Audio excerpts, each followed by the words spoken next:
एक समय की बात है, महात्मा बुद्ध अपनी तपस्या में लीन थे। उन्हें तपस्या में बैठे हुए कई दिन बीत चुके थे। तभी एक शिकारी उसी रास्ते से जा रहा था। उस शिकारी ने महात्मा बुद्ध को पहचान लिया। शिकारी ने महात्मा बुद्ध के बारे में बहुत बड़ाई सुनी थी, किंतु वह महात्मा बुद्ध की बड़ाई से संतुष्ट नहीं था। उसने उनकी परीक्षा लेने के लिए सोचा। शिकारी पहले महात्मा बुद्ध के ऊपर एक छोटा सा पत्थर फेंक कर मारता है, परंतु बदले में महात्मा बुद्ध कोई प्रतिक्रिया नहीं करते हैं, क्योंकि उनका मानना था कि चोट शरीर को लगती है, तकलीफ शरीर को होता है, आत्मा को नहीं, क्योंकि आत्मा को कोई चोट नहीं पहुंचा सकता, और यदि आत्मा को चोट नहीं पहुंचा सकता तो आत्मा को तकलीफ भी नहीं होती है। शिकारी कुछ समय सोचता रहा कि महात्मा बुद्ध कुछ प्रतिक्रिया करेंगे, किंतु महात्मा बुद्ध अपनी तपस्या में लीन थे। उन्होंने कोई प्रतिक्रिया नहीं की। पुनः शिकारी ने पत्थर फेंका। वह पत्थर महात्मा बुद्ध के आंखों के ऊपर लगा और उस जगह से खून बहने लगा। तब जाकर महात्मा बुद्ध को यह एहसास हुआ कि उनके शरीर से रक्त बह रही है, किंतु वह फिर भी अपनी तपस्या से नहीं उठे। शिकारी को गुस्सा आया और उसने पुनः एक पत्थर और महात्मा बुद्ध की ओर फेंका। महात्मा बुद्ध के शरीर से अब खून अधिक बहने लगी। इतनी पीड़ा महसूस कर महात्मा बुद्ध के आंखों से आंसू निकलने लगे।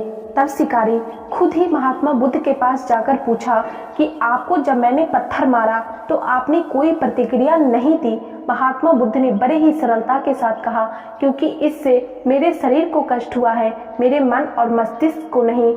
तब शिकारी अचंभित होकर पूछता है कि यदि आपके मन और मस्तिष्क को कष्ट नहीं हुआ तो फिर आपके आंखों से आंसू क्यों बह रहे हैं। तब शिकारी की बात सुनकर महात्मा बुद्ध बोले, तुम्हारे द्वारा किए गए अनुचित कार्य के परिणाम के बारे में मेरा मस्तिष्क, मेरी आत्मा विचार करके रो रही है। तुमने इतना बड़ा पाप किया है, तुम्हें कैसी सजा मिलेगी। बुद्ध की बातों को सुनकर शिकारी महात्मा बुद्ध के चरणों में नतमस्तक हुआ और उनसे क्षमा याचना करने लगा। महात्मा बुद्ध बहुत ही क्षमाशील व्यक्ति थे। उन्होंने शिकारी को क्षमा कर दिया और अपना आशीर्वाद भी दिया। वह शिकारी महात्मा बुद्ध का आशीर्वाद पाकर एक महान व्यक्ति और साधक के रूप में जीवन व्यतीत करने लगा और उसने शिकार करना भी छोड़ दिया। दोस्तों, हम सभी जानते हैं कि महात्मा बुद्ध कितने प्रभावशाली व्यक्ति थे। उनके पास जाने वाला हर बुरा व्यक्ति, वो चाहे कितना भी बुरा हो, उसने अपने जीवन में कितनी भी बुराई अपना ली हो, यदि उनके पास चला जाता था तो उसके जीवन से सारी बुराई खत्म हो जाती थी और वह अपने जीवन में अच्छाई के रास्ते को अपना लेता था। यदि हम लोग भी उनकी कहानी को सुनकर थोड़ा सा कुछ सीखकर अपनी जिंदगी को बदल लें तो हमारा जीवन भी आसान हो जाएगा।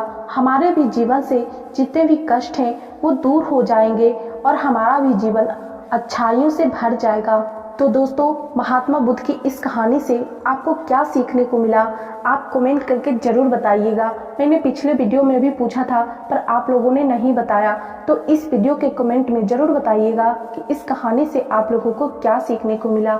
और हाँ, यदि आप लोग चैनल पर नए हो, पहली बार आए हो, तो चैनल को सब्सक्राइब करके बेल नोटिफिकेशन जरूर प्रेस कर लेना और वीडियो पसंद आए तो वीडियो को लाइक जरूर करना। और आप लोग हमारे वीडियो को इतना पसंद कर रहे हो, हमारे चैनल को इतना प्यार और सपोर्ट दे रहे हो, इसके लिए आप लोगों को थैंक यू सो मच। और इसी तरह से हमारे चैनल को अपना प्यार और सपोर्ट देते रहिएगा और मैं आप लोगों के लिए इसी तरह से मोटिवेशनल, इंस्पिरेशनल और लाइफ चेंजिंग स्टोरी लाती रहूँगी।